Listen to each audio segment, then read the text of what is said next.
to raise today was to propose an amendment to the order of business to have Minister Varadkars come to the House.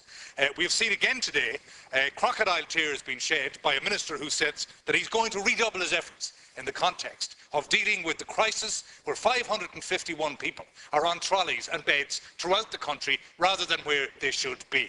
One remembers very clearly the tears of the emotional Minister Riley when judging the government of that day on how they were raising it.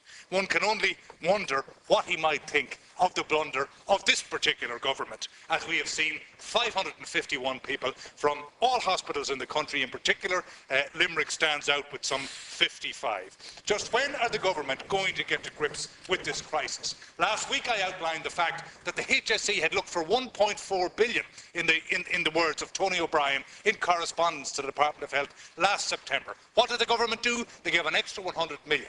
I was listening to some experts in the field on the radio as I come in here, and they were pointing out this is down to resources, this is down to funding. This was completely predicted, and indeed was predicted. So the fact that the minister can now say, well look, we're going to redouble our efforts, I'm sorry, it simply does not cut the mustard. I mean, I think it's amazing in the extreme that Minister Varadkars, for all of the dynamism he would appear to have as a politician, has managed to surpass, and even better, the level of mediocrity and failure that his predecessor, Minister Riley, did in this area. Thank you.